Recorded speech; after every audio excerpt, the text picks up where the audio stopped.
Good morning and welcome back to Math 098. So last class we finished talking about simple interest problems in two variables. What I've also done is I've sent to you two challenge problems, one that I actually provided a solution to because we saw that in our video, and I provided a second one, good morning Maria, and I provided a second one that I wanted you to try and email me your responses. So make sure you do that this morning or later in the day when you can, okay? That way you can get some bonus points. All right, perfect. So for today's class, we are ready to get into mixture problems. Now, I would like to set the stage first because I want you to think about your own real life experiences, which will help inform your math for this class. Now, I want you to all envision, really, I want you all to visualize going into a grocery store. Let's say it's Wegmans. You go into Wegmans and you're right there at the produce section and you decide, you know what, let me buy some Honeycrisp apples. Those are delicious. Let me get some. Let's now imagine that I ask you to purchase Honeycrisp apples for me. There are a couple things you would ask me because you need to know how much this is going to cost, right? So the first thing you would ask me is, how many pounds of the Honeycrisp apples do you need? And I would say, let's say I need 3 pounds of Honeycrisp apples because I am making some apple pies. And then the next thing you would ask is, well, how much is it per pound, right? So if I said to you that I needed 3 pounds of Honeycrisp apples, and we discover that they are $2.59 per pound, well, you know, because you've done this a million times, you know that that cost would be 3 pounds times $2.59, the cost per pound, right? So we know how to calculate the value of an item. We know how to do this because we do it all the time. We need the cost per unit and we need the number of units. That's what provides us with value. This applies even to solutions where we're given a specific concentration. Maybe it's a percentage acid, right? Or a percentage of alcohol by volume, something like that. So we need the concentration, but we also still need to know the amount, how much, right? So what is its value by multiplying those two quantities? That's what we need to keep in mind as we do our mixture problems. I have a different graphic organizer for mixture problems that I think you'll like a lot. The only issue here that I see with students, and this is in my 13 years experience, is that they tend to not trust the information, meaning they will be given specific info, but then they'll put that info somewhere where it doesn't belong because they think it's supposed to go there. So I want to shake you, get that out of you, and say, don't do that. Don't get in your head, okay? All you have to do is read the word problem carefully, word for word, and then place the values exactly where they belong in the chart. Don't overthink it. Let me show you what I mean. So here's our framework for all of our mixture problems. We have box plus box is equal to box. We literally have each box separated so that there's a top row and a bottom row. Notice that this box refers to my first item, my first ingredient, my first solution, whatever that is, and I'm combining it with a second ingredient or a second solution or whatever it is to make a mixture of those two ingredients or those two solutions. Notice the top row is always going to be the cost or the concentration. That depends on the word problem itself. If we're talking about mixing Honeycrisp apples with Rave apples, we're going to write their costs here, right? And then we also have to record their amounts here. So keep in mind that we are going to place our amounts in the bottom row of each of these boxes, and we're going to place the cost or concentration in the top row of each of these boxes. Now, in terms of the setup, there's always going to be two equations. This is why I like writing this out for you so that you have it. Okay, so your first equation is going to be the amount of the first item plus the amount of the second item is equal to the amount of the entire mixture, right? That should make sense. Your second equation is going to be the value of item 1. Now, notice below, value, just like we spoke about a second ago, is equal to cost times amount or concentration times amount. It depends, again, what we're referring to in our word problem. So the value of item 1 is going to be cost times amount. That's value when you multiply these two together. So the value of item 1 plus the value of item 2 is going to be equal to the value of the mixture. Value plus value equals value.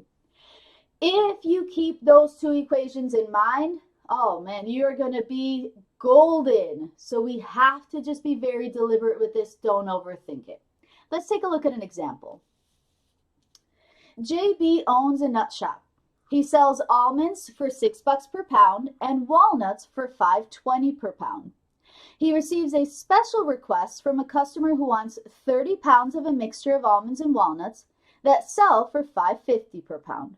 Determine how many pounds of walnuts and almonds should be in this mixture. So the very first thing that I'm going to do is I'm going to set up my boxes. So again, don't mind me, I'm going to turn the page so that it's easier for me to write. So we've got our first box plus our second box is equal to our third box. And I want you to cut these boxes in half because we're essentially going to set it up just like we saw above. Now, notice in our framework at the top, we called this first box item 1, item 2 is the second box, and then the mixture of items is the third. So let's go down to number 13 and think about what it is that we're mixing. Notice here we're selling almonds and walnuts. So here are my two ingredients. I'm going to call my first box almonds and my second box walnuts. That means my final box must be the mix of the two. So I'm going to call it mixture. And remember, we're referring to the mixture of almonds and walnuts.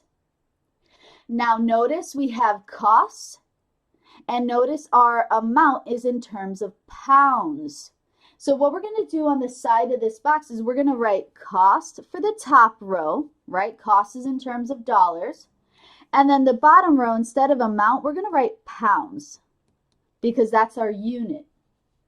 So we always want to make sure that our unit is clearly labeled. Now that I have set up the framework, I am ready to fill in the pieces of information. JB sells almonds for $6 per pound. So notice the cost for almonds, it's going to be $6 per pound. We don't know how many pounds, so we don't write the number of pounds here. And walnuts for $5.20 per pound. So again, that's just $5.20 here for the pounds, the cost per pound. We don't know how many pounds. Good morning, Johanna. He receives a special request from a customer who wants 30 pounds of a mixture. Oh, what do you know? 30 pounds of a mixture. Pounds, mixture, that means 30 goes here. It's a no-brainer. And then it says the customer wants 30 pounds of a mixture of almonds and walnuts that sell for $5.50 per pound. So we know the cost per pound of this mixture. The thing that we need to find out is we need to determine how many pounds of walnuts and almonds should be in this mixture. So we have two unknowns, which means let's write in some variables.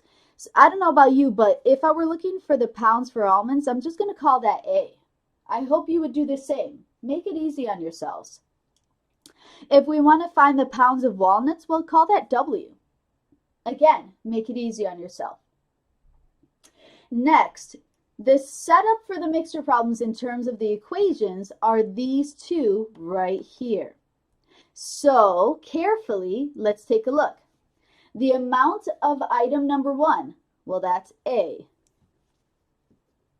plus the amount of item number 2, well, that's W, is equal to the amount of the mixture, well, that's 30. There's your first equation. Your next equation is the value, and remember, value is cost times amount. So the value of almonds is going to be 6 times A, which is 6A, plus the value of item 2, so the value of the walnuts, which is cost times amount, 520 times W, is equal to the value of the mixture, and value is cost times amount, so 550 times 30. And what I'm actually going to do is, because I can multiply that, I'm going to. So 550 times 30 gives us 165. Okay, value is cost times amount. I'm going to make a little note again. Value is cost times amount. So for the mixture, we did 550 times 30. That's what gives us the 165. Notice what we have here. We have a system of equations, and you love solving these systems using elimination. So let's go ahead and do that together. If you want to get a head start, go for it. Just go to town solving this problem. I'm going to show my approach here.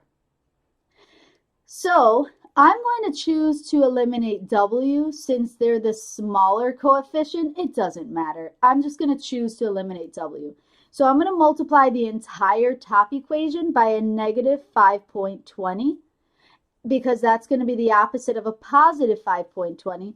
And then I'm going to distribute to each of those terms. So that leaves me with negative 5.20a, negative 5.20w is equal to, and then let's take the negative 5.20 and multiply by 30 to get negative 156. I don't have to multiply this second equation by anything, so I'm simply going to write it directly underneath. 6a plus 5.20w is equal to 165. We're going to go ahead and combine these two equations. So negative 5.20a plus 6a is a positive 0.80a. Notice these two terms will cancel out because they are opposites. So that leaves you with a 0, but 0 plus 0.80a is still 0.80a. And then we have negative 156 plus 165 gives us a positive 9. We divide both sides by 0.80, and we find that A is equal to 11.25. Once we found A, which is 11.25, we go back to the relationship. We always go back to the chart. That never changes. Even if you've never seen these problems before, you all know, oh, let's go right back to the chart. So what does A imply? This 11.25 refers to the pounds of almonds. So we have one of our answers right now. We know that this is the pounds of almonds. But I still need to discover the pounds of walnuts. So what I'm going to recommend is use your A plus W equals 30 equation and then solve. A plus W is equal to 30. We know that A is 11.25, so we're going to make that substitution and solve. 11.25 plus W is equal to 30. Subtract 11.25, and that leaves us with, let's punch that in, 18.75. So now we write our answer. 11.25 pounds of almonds and 18.75, excuse my messy handwriting, 18.75 pounds of walnuts. And that concludes this problem.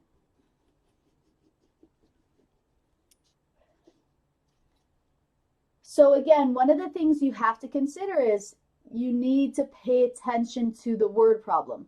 Place these pieces of information exactly where they are supposed to go. You don't want to put values in locations that you just say they have to go here. Like, that's not how this works. You have to trust what the word problem says and place the values exactly where they belong. Let's take a look at another example just so I can show you what I mean by that. Number 14. Charisse is the owner of a Starbucks coffee shop. She sells blonde roast coffee for $6.20 per pound and pike roast coffee for $5.80 per pound. If she uses 18 pounds of the blonde roast coffee in the mixture of these types of coffee and sells the blend for $6.10 per pound, how many pounds of the pike roast coffee should she mix with the blonde roast coffee? So how many pounds of the blonde roast coffee? This is really, really, really important. So we're going to go ahead and write out our boxes again, and notice we're mixing blonde roast with pike. So we've got box plus box equals box. And we've got blonde roast and pike roast. And we're trying to make a mixture of the two. Notice we're referring to the cost per pound, so cost and then pounds. Make it easy. All right, now we're going to put the pieces of information exactly where they belong. So I'm actually going to give you 30 seconds to take all of these values and place them where you think they're supposed to go. That's all I want you to do. Don't take a step further. Just place the values where you think they're supposed to go. Starting now, 30 seconds. Okay, let's take a look. So blonde roast is $6.20 per pound. Got it. Pike roast is $5.80 per pound. Done. She uses 18 pounds of the blonde roast. Okay, done. And sells the blend for $6.10 per pound. Okay, done. How many pounds of the pike roast coffee, well, I don't know, so I'm going to call that P, should she mix with the blonde roast? Now, what I also don't know is what the final total is in terms of the mixture, so I'm just going to call that M because I don't know it. So anytime we have unknowns, just use the variable associated with its name. We're going to go ahead and write the two equations. Our first equation is the amount of the items. So we have 18 pounds of the blonde roast plus P pounds of the mix equals M pounds. Wow, because P pounds of the pike is equal to M pounds of the mix. So the amount of item 1 plus the amount of item 2 is equal to the amount of the mixture. I want you all to take a second to write the value of each of these and then solve the system. A few minutes starting now. I'm actually going to reveal the second equation in case you're wondering whether or not yours was correct. Recall that value is cost times amount.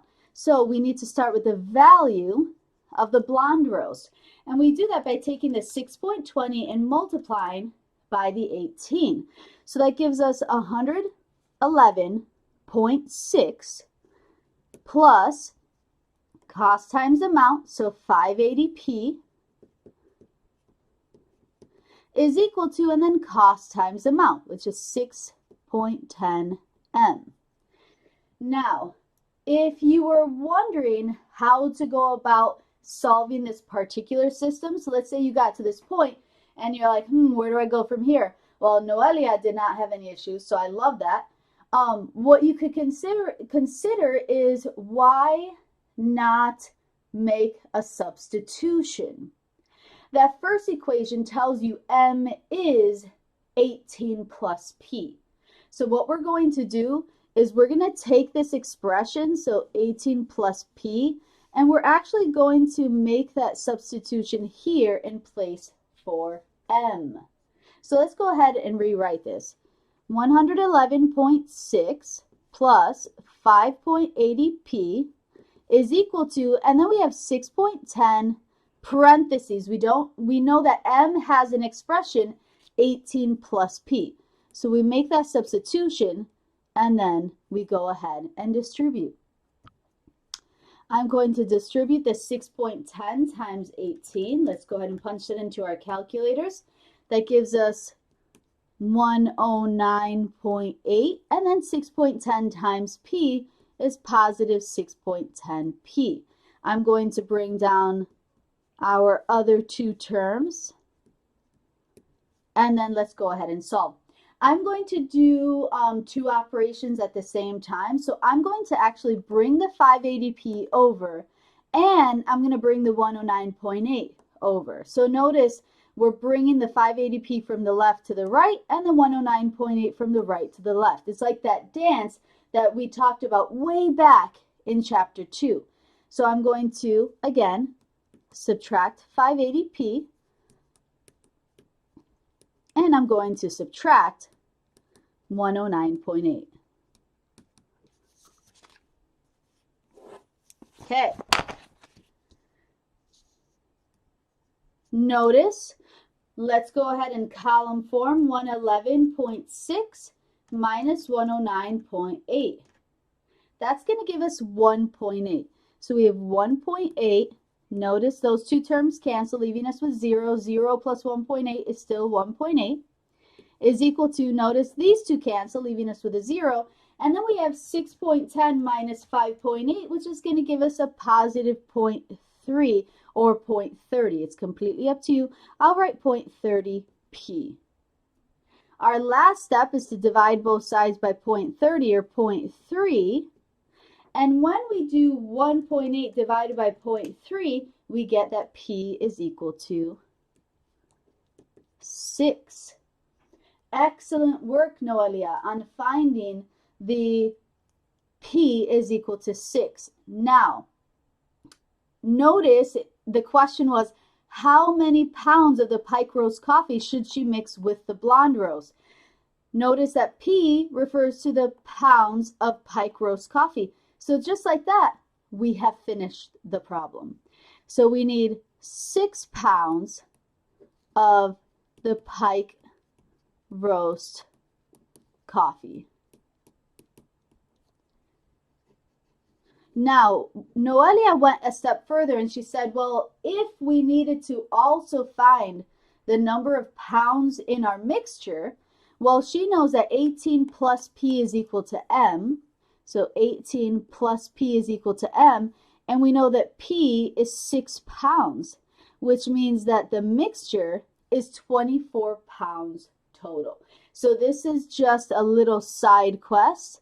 The mixture is 24 pounds. Again, you may or may not be asked this question, but if you were, you know exactly how to solve based on the information that you already have. Okay, those two example problems, they both dealt with cost times amount. So you were looking at, the almonds and walnuts and the two different types of coffee. We're about to look at another type of mixture problem that deals with solutions that have concentration. So they don't have a cost anymore. The setup is exactly the same, right? But we have to be careful with our percents converting into decimal. Let me show you. Clorox bleach is 5.25% sodium hypochlorite, and swimming pool shock treatment is 10.5% sodium hypochlorite. How much of each item must be mixed to get 6 cups of a mixture that is 7.2% sodium hypochlorite? All right, first things first, let's set up our boxes. So we have our first ingredient plus our second ingredient is equal to the mixture.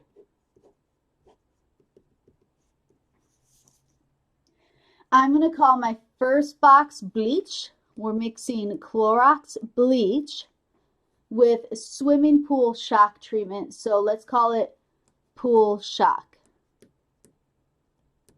And we're trying to get a mixture of these two things. Notice we're referring to the percent sodium hypochlorite. So for the top row, instead of writing the cost, because it's not a cost anymore, I'm going to write percent sodium. Now, recall that anytime we use a percentage in a formula or in an equation, we always convert to a decimal. So, let's go across the board. Clorox bleach is 5.25%. Move the decimal 2 places to the left or divide this number by 100 and you get 0.0525.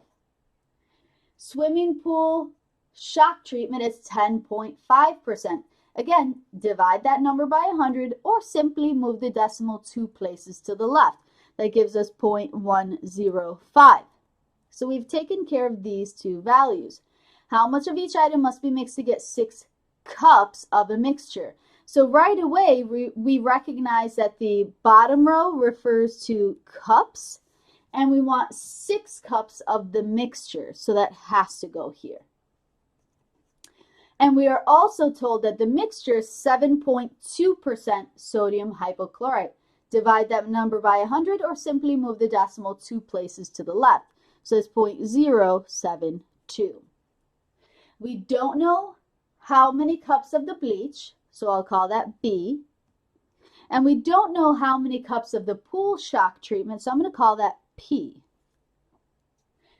Now that we have our graphic organizer completely filled in, we are ready to write our equations. I'm trying to move a little bit slower in this point because I want to give you all a head start to write your 2 equations and to go through the process of solving. Okay, so I'm going to get us started by writing our system.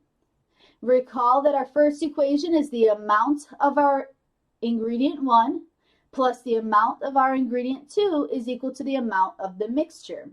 So my first equation is B plus P is equal to 6.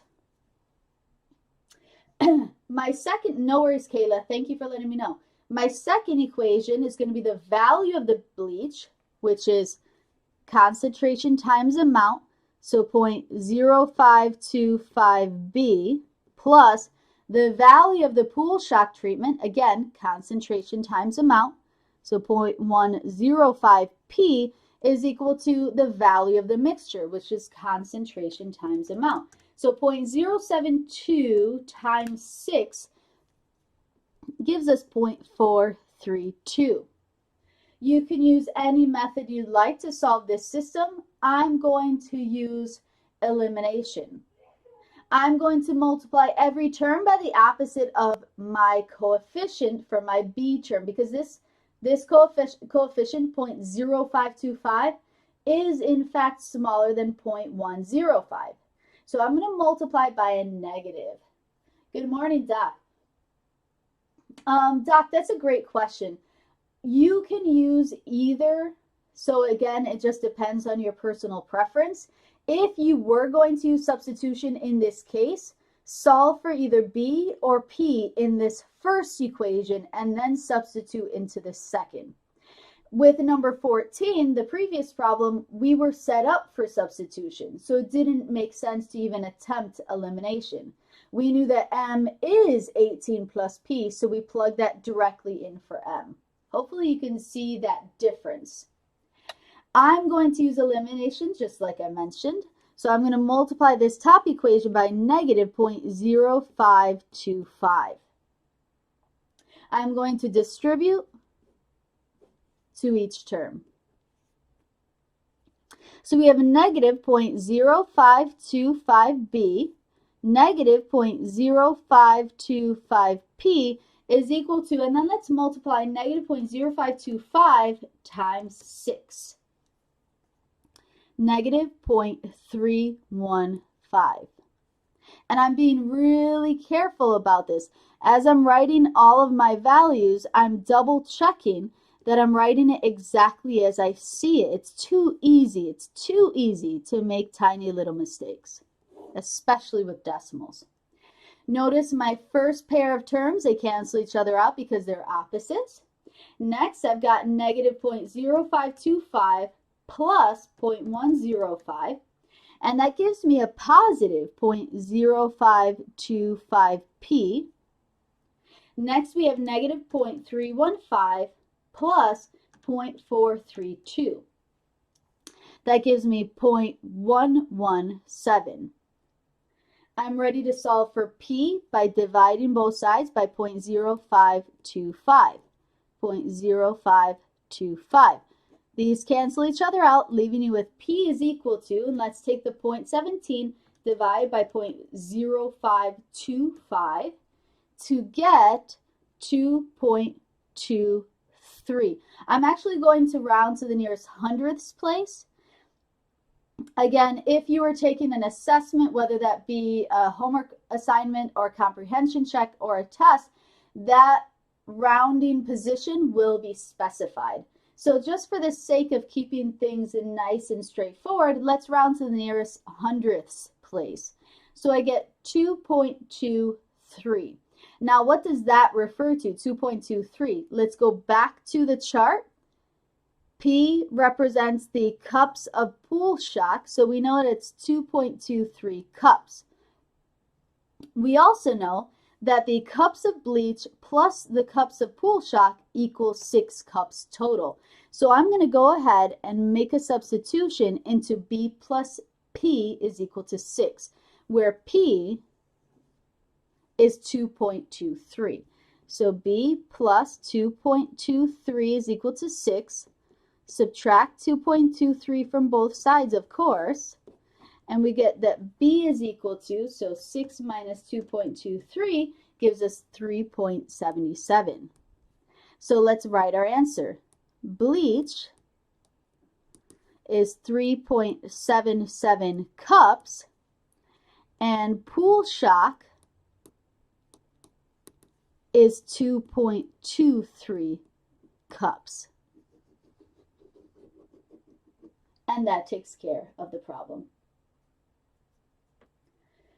Notice that the format is exactly the same. The only difference is its concentration instead of cost. But who cares? It's all the same stuff anyways. You figure out the information you're given, you plug it in exactly where it goes, and then you set up your equations and solve. You all know how to solve systems of equations, so it just is going through those motions. Let's take a look at number 16. To make an interesting concoction, D. Lynn Proctor, a well-known African-American sommelier, chooses to combine 2 red wines. He mixes 5 liters of a Shiraz, that is 12% alcohol by volume, with 2 liters of a Pinot Noir, that is 9% alcohol by volume. Determine the alcohol content of the mixture. I'm going to give you a few minutes to try this, starting now. This one is a little bit trippy, so let me show you where everything goes. So D. Lynn Proctor mixes 5 liters of a Shiraz. Well, that goes here, and it's 12% alcohol by volume, so that's 0.12. With 2 liters of a Pinot Noir, so 2 liters goes down here, that is 9% alcohol by volume. Determine the alcohol content of the mixture. That means we don't know the alcohol content. Now check this out. Some of you placed a variable here as well, so that you'd have 5 plus 2 is equal to, for instance, M. And if you did have that, 5 plus 2 equals M, well, what's 5 plus 2? 7. So you could have had your two equations, 5 plus 2 is equal to m, right? And then you can have a second equation with value. But because I know that 5 plus 2 is 7, I'm going to go ahead and just fill in this spot with a 7. So that means the amount equation is already taken care of. 5 plus 2 is equal to 7. That one's done. The next thing we have to write out is the equation for value. Remember that value is concentration times amount. So we are going to do 0.12 times 5. 0.12 times 5 is 0.6 plus 0.09 times 2 is 0.18 is equal to, and then a times 7 is 7a. That is the equation you were looking for. So even if you did 5 plus 2 equals m, and then you wrote this second equation, obviously it would be 7am, or a times m, you'd be able to make that substitution and you'd have this exact same equation. So just by looking at this, we recognize, oh, I can combine these two like terms. 0.6 plus 0.18 is 0.78, and that's equal to 7a. Divide both sides by 7, so 0.78 divided by 7, that leaves us with 0.11, I'm going to round to the nearest hundredths place, is equal to a.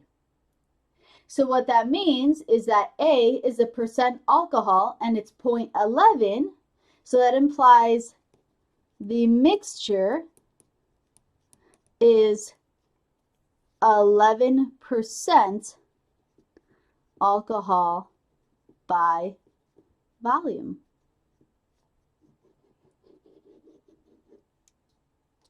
And that's it. So Claire, I think what's going to end up happening is you just need to practice this.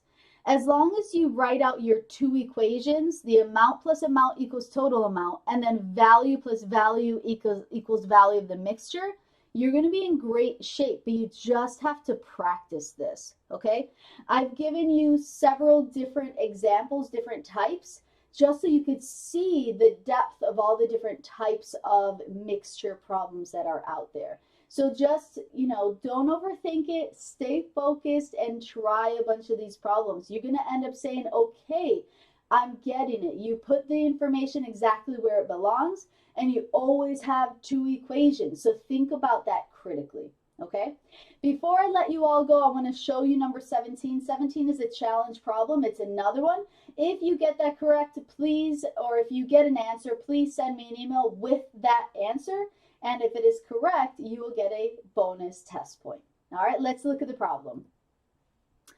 The label on a 12-ounce can of frozen concentrate Hawaiian punch indicates that when the can of concentrate is mixed with 3 cans, or 36 ounces of cold water, the resulting mixture is 10% juice. Find the percent of pure juice in the concentrate. So again, that is your challenge problem. All right. On that note, wonderful job today. I know this is a tricky concept, but all I could say is just practice. Just keep practicing. It'll all make so much sense. All right. Good luck. I will see you all tomorrow to finish our Unit 5 notes. Bye, everyone.